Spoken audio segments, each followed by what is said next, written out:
Dewa Obat Terkuat. Bab 261. Lin Yi tersenyum, apakah kamu sudah pulang kerja? Ibu Wu sudah menyiapkan makanan dan menunggu kita kembali. Oke, pulang kerja. Ye Qiansui jarang bekerja lembur sekarang. Ini bukan masalah yang mendesak. Dia berharap menyelesaikan pekerjaannya lebih awal setiap hari dan kemudian pulang untuk beristirahat. Dia melirik Lin Yi, matanya sangat lembut, dan sekarang dia sangat menikmati perasaan ini.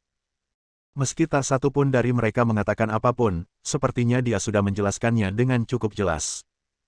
Setelah sedikit merapikan meja, Ye Qiansui menyerahkan tas tangan itu kepada Lin Yi dan berjalan keluar kantor. Lin Yi sepertinya tidak berpikir ada yang salah, dan mengikuti Ye Qiansui dengan tasnya hampir seperti ini setiap hari 6 tahun lalu. Tidak ada yang berubah, yang mungkin berubah adalah rasanya yang berbeda. Selamat tinggal, Tuan Ye.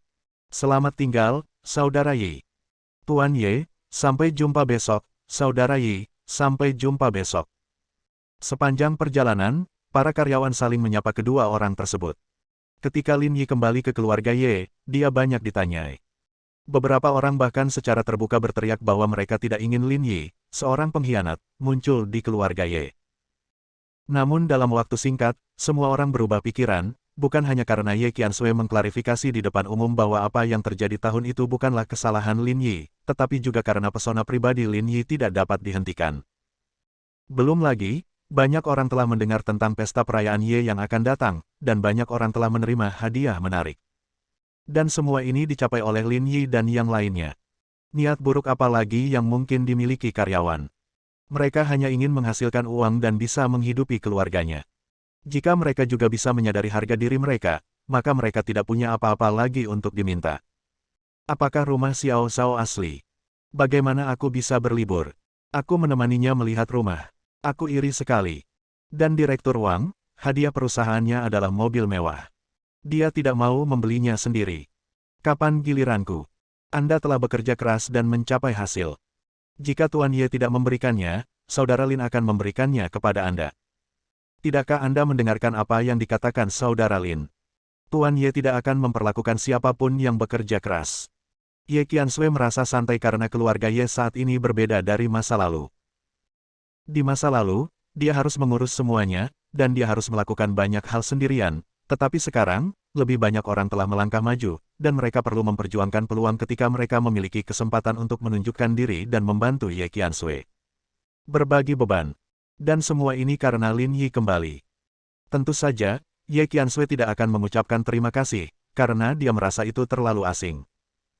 Lin Yi melihat bahwa wajah Ye Qiansui belakangan ini jelas lebih banyak tersenyum, tidak seperti sebelumnya, yang selalu memiliki wajah dingin dan aura menjauhkan orang asing. Pulang ke rumah. Lin Yi menyalakan mobil dan membawa Ye Qiansui pulang untuk menyelesaikan makan. Dan pada saat yang sama, jalan provinsi, tugu batu di perbatasan antara Tianhai. Mobil Yang Rong dan yang lainnya diparkir di sana. Mereka sedang menunggu seseorang. Kenapa mereka belum datang? Xiao Dao memegang sepotong rumput di mulutnya dan menunggu dengan tidak sabar. Menghitung waktu, sudah waktunya tiba, kan? Yang Rong duduk di dalam mobil dan tidak terburu-buru. Dia tahu bahwa Qiu Qianfeng pasti akan datang. Qiu Qianfeng tidak rasional ketika dia marah. Kali ini kematian Qiu Zhenxing mematahkan garis pertahanan terakhir di hati Qiu Qianfeng. Tidak sayang mati demi orang seperti dia. Yang Rong berkata, cepat atau lambat kalian akan mati, kalian semua akan mati. Bagaimana mungkin Yang Rong tidak mengetahui asal-usul keluarga Qiu? Melihat informasi yang dikumpulkan, dia sangat marah hingga seluruh tubuhnya gemetar. Keluarga Qiu mampu bertahan hari ini hanya dengan berdiri di atas tumpukan mayat. Tangan mereka kotor dan berlumuran darah. Menyebut mereka binatang berarti menghina binatang. Bahkan Qiu Zhenxing, yang baru berusia awal 20-an, membunuh beberapa gadis muda yang tidak bersalah di bawah tangannya. Dia pantas mati. Semua orang di keluarga Qiu pantas mati. Seperti yang dikatakan Lin Yi, untuk menangani sampah seperti itu, tidak ada cara untuk mempermalukan mereka. Terkadang orang-orang di lapangan tidak bisa menghadapinya, jadi biarkan kami yang melakukannya. Yang Rong mengulurkan tangannya dan mengepalkan tangannya. Tiba-tiba dia sangat menyukai statusnya saat ini, seperti pemulung yang ahli membersihkan sampah, tapi dia menikmatinya. Di kejauhan, lampu mobil menyala, dan deru mesin seolah melampiaskan amarah orang-orang di dalam mobil. Akhirnya datang. Xiao Dao berteriak, dan belasan orang segera bersiap-siap. Mereka berdiri di sana, wajah mereka di bawah cahaya sangat jelas. Qiu Qianfeng, yang sedang duduk di dalam mobil, tidak menyangka Yang Rong dan yang lainnya berani menunggunya di sini. Parkir. Qiu Qianfeng meraung, mobilnya tiba-tiba berhenti, dan dia bergegas keluar. Ada gunung di kedua sisi jalan, dan ada lereng curam di kaki gunung. Malamnya gelap, dan jika ada yang jatuh, tidak akan ada yang tahu. Yang Rong. Dia menatap Yang Rong dengan niat membunuh, beraninya kamu menungguku di sini. Jika kamu datang kepadaku, secara alami aku akan melakukan yang terbaik untuk menjadi tuan tanah. Begitu Yang Rong melambai, Xiao Dao dan yang lainnya segera berkumpul di sekelilingnya. Kami menyambut Anda mengunjungi Tianhai sebagai tamu, tetapi Anda dipersilakan datang ke Tianhai untuk menimbulkan masalah. Tuan Qiu, saya benar-benar minta maaf. Tuan saya menang tidak membiarkanmu. Pengadilan kematian. Qiu Qianfeng sangat marah dan tidak bisa menahannya, aku ingin nyawamu. Begitu dia selesai berbicara, dia bergegas keluar dan menghadap langsung ke pisaunya. Mati. Qiu Qianfeng yang kejam itu seperti banteng liar, mengayunkan tinjunya mengikuti hembusan angin. Sangat cepat. Di bawah cahaya redup, Xiao Dao merasakan angin datang dari tinjunya, yang melukai wajahnya. Dia segera mundur 2 langkah untuk menghindari tinju Qiu Qianfeng. Ledakan. Tapi tinju Qiu Qianfeng adalah bahu yang mengenai Xiao Dao, dan rasa sakit yang menyengat langsung datang. Oh sial. Xiao Dao mengumpat dengan marah, memamerkan giginya dan meraung, dan darah di tubuhnya langsung mendidih, bertarunglah dengan ibumu. Dia mengepalkan tinjunya, menghentakkan kakinya dengan keras, dan bergegas maju lagi. Orang lain di belakangnya mengikuti dan mengepung seluruh keluarga Qiu. Adalah tanggung jawab mereka untuk menjaga Tianhai tingkat pertama. Ledakan, ledakan, ledakan. Xiao Dao dan beberapa orang lainnya bekerja sama untuk menghadapi Qiu Qianfeng, namun itu masih sangat sulit. Qiu Qianfeng memang kuat, meskipun dia lebih tua, dia terlihat lebih canggih. Dia meninju punggung Xiao Dao, menyebabkan pisaunya terbang keluar. Lalu ada tendangan lagi, dan orang lain diusir. Mata Qiu Qianfeng tertuju pada Yang Rong, dengan niat membunuh yang begitu gila hingga dia hampir memotong Yang Rong menjadi jutaan keping hidup-hidup. Hentikan dia! Xiao Dao berteriak, tapi begitu dia melangkah maju, dia ditendang oleh Qiu Qianfeng, tidak bisa menghentikannya sama sekali. Saat ini, Qiu Qianfeng hanyalah seekor banteng, tidak ada yang bisa menghentikannya. Dia ingin membunuh Yang Rong. Menghadapi Qiu Qianfeng yang mendekat selangkah demi selangkah, Yang Rong tidak gugup sama sekali. Xiao Dao, dengan kekuatanmu seperti ini, Tuan Lin akan sangat kecewa. Tentu saja, Yang Rong tahu bahwa dengan Xiao Dao mereka saat ini, mereka tidak dapat menghentikan Qiu Qianfeng. Bagaimana mungkin seorang master yang telah berada di lingkaran bawah tanah yang bertanggung jawab selama beberapa dekade bisa begitu mudah untuk dihadapi? Tapi dia lebih tahu bahwa dia tidak akan mati. Jika dia mati, di mana Lin Yi bisa menemukan seseorang dengan selera yang bagus?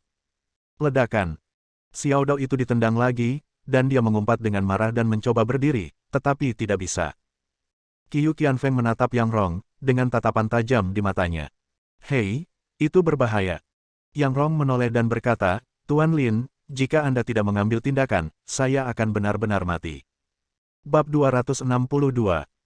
Begitu dia selesai berbicara, 2 lampu mobil tiba-tiba menyala di kejauhan, menghadap mata Qiu Qianfeng. Dia tanpa sadar mengulurkan tangannya untuk memblokirnya dan berteriak dengan marah, keluar. Pintu mobil terbuka, Lin Yi menguap dan turun. Dia telah berada di sini selama beberapa waktu.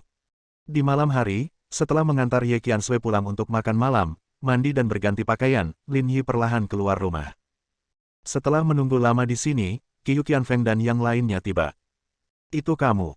Perlahan-lahan melihat wajah Lin Yi dengan jelas, pupil mata Qiu Qianfeng menyusut, kamu ingin menghentikanku. Dia ingin membunuh Yang Rong, mungkinkah orang ini ingin menghentikannya?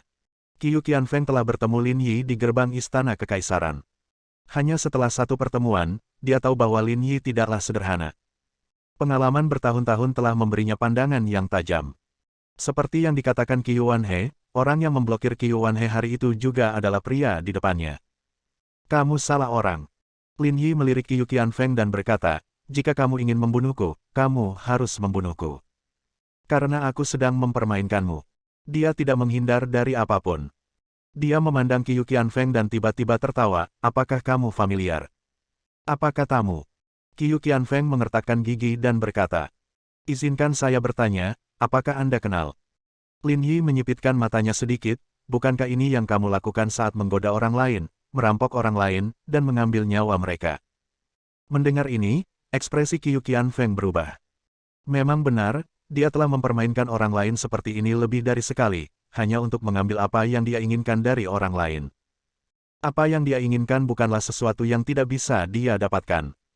Siapapun yang berani melawan akan menemukan kesempatan untuk membunuhnya atau memaksanya untuk menghancurkan keluarganya.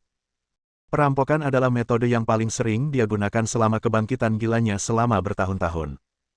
Dan sekarang, Lin Yi menggunakannya pada Qiu Qianfeng. "Anda." Qiu Qianfeng meraung marah, mengarahkan jarinya ke Lin Yi, mencari kematian. Dia tidak ingin mengatakan lebih banyak. Putranya telah meninggal dan Jia Fan dicegat. Dia tidak memiliki kesempatan untuk mengirim putranya pergi sepenuhnya ke keluarga di utara. Apa bedanya? Sekarang dia hanya ingin membunuh Lin Yi. Bunuh Yang Rong. Membunuh mereka semua. Boom, boom, boom. Qiu Qianfeng melangkah maju seperti banteng liar, mengayunkan tinjunya, dan memukul wajah Lin Yi. Tinjunya sebesar karung pasir, kuat dan kuat. Jika dia meninjunya, bahkan Xiao Dao dan yang lainnya akan sangat kesakitan. Tapi Lin Yi berdiri di sana dan tidak bergerak sama sekali. Dia melihat Qiu Qianfeng berlari dan memukulnya dengan tinju yang kuat dan menakutkan. Ledakan. Bungkus tinju Qiu Qianfeng. Qiu Qianfeng terkejut. Tidak ada yang tahu lebih baik dari dia betapa menakutkannya kekuatannya sendiri. Pukulan ini cukup untuk membunuh seekor sapi, tapi Lin Yi menangkapnya dengan mudah. Ini hanyalah sebuah penghinaan baginya. Apakah kamu berusaha terlalu keras? Lin Yi memiringkan kepalanya dan menatap Qiu Qianfeng dengan mata tenang, yang sangat menghina. Qiu Qianfeng merasa seolah jantungnya tiba-tiba ditusuk, membuatnya hampir memuntahkan darah. "Ah! Aku akan membunuhmu. Bunuh kamu."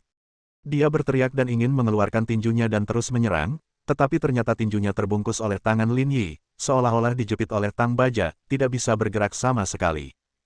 Bagaimana ini bisa terjadi?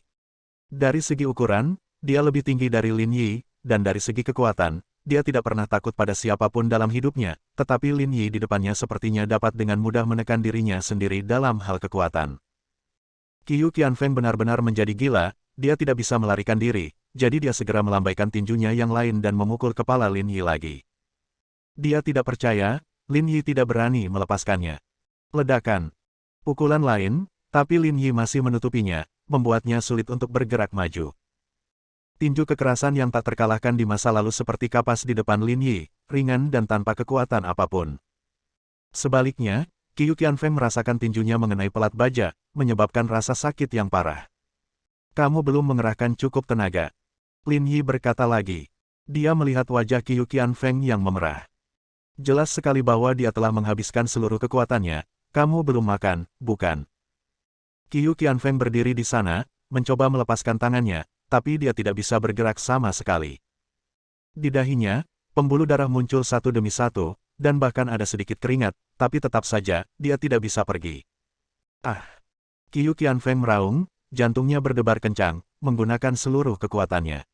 Tiba-tiba, Lin Yi melepaskan tangannya, dan Qiu Qianfeng langsung kehilangan keseimbangan. Dia tiba-tiba bersandar dan jatuh ke tanah dengan sentakan. Dia berguling beberapa kali di tanah sebelum berhenti. Dia memandang Lin Yi dan melotot dengan marah. Lin Yi mempermalukan dirinya sendiri. Ini akan membuatnya lebih malu daripada membunuhnya. Orang-orang yang dibawanya memandangnya saat ini, seolah-olah dia adalah anak kecil di depan Lin Yi, tanpa perlawanan. Lin Yi tidak secara langsung ingin membunuhnya, tapi menggoda. Ibarat seekor kucing yang sedang menggoda seekor tikus. Meski mudah dibunuh, ia tetap mempermainkannya terlebih dahulu, mempermalukannya, dan menghancurkan harga diri serta kepercayaan diri Qiu Qianfeng sepenuhnya. Berdiri. Lin Yi melambai, "Ayo lagi." Nada menghina itu membuat paru-paru Qiu Qianfeng meledak karena amarah. Dia meraung dengan marah, menepuk telapak tangannya ke tanah, bangkit, dan bergegas menuju Lin Yi lagi. "Bisa." Ledakan. Ada suara keras lainnya, dan Qiu Qianfeng terbang lagi. Dia terkena pukulan Lin dan terbang mundur beberapa kali di tanah dengan debu di wajahnya. Lin Yi masih berdiri di sana, mengaitkan jarinya, "Ayo lagi." Qiu Qianfeng berjuang untuk berdiri, dia merasa dadanya sangat sakit, seolah-olah dia ditabrak mobil. Dia dipukul oleh Lin, dan setidaknya 2 tulangnya patah. Yang paling membuatnya marah adalah nada bicara Lin Yi, yang sangat bersahaja dan tidak menganggapnya serius sama sekali. Membunuh. Qiu Qianfeng menjadi gila. Dia bergegas menuju Lin Yi lagi terlepas dari segalanya, tapi tidak peduli berapa kali dia mencoba, dia akan selalu dipukul oleh Lin Yi. Kecepatannya semakin lambat, kekuatannya semakin kecil, dan semakin banyak debu di tubuhnya, membuatnya sangat malu. Tapi Lin Yi berdiri di sana sepanjang waktu, bahkan tidak menggerakkan kakinya selama setengah menit. Apa itu keputusasaan? Itu dia. Setelah mencoba lebih dari selusin kali, Qiu Qianfeng sekarang berlutut di tanah, terengah-engah. Dada, bahu, punggung bawah, dan bahkan wajahnya bengkak karena tinju Lin Yi. Beberapa tulang di tubuhnya patah, dan rasa sakit yang hebat membuatnya bahkan tidak dapat berdiri saat ini. Tapi Lin Yi masih di sana, masih mengulurkan jarinya dan membuat Kail, ayo lagi. Berdengung. Qiu Qianfeng merasa pusing, seolah-olah dia tiba-tiba jatuh ke dalam jurang yang tak terbatas, tubuhnya miring dan dia langsung jatuh. Kata-kata sederhana dan ringan Lin Yi selalu bergema di telinganya. Datang lagi. Dia tidak ingin mendengar 2 kata ini lagi. Udara tampak sedikit padat, sunyi, dan hanya suara napas berat Qiu Qianfeng yang terdengar. Orang-orang lain di keluarga Qiu tetap tidak bergerak, dengan rasa tidak percaya di wajah mereka. Mereka tidak percaya bahwa ahli tingkat master seperti Qiu Qianfeng tampak seperti badut di depan Lin Yi, dipermalukan hingga tidak mampu melawan. Bersambung.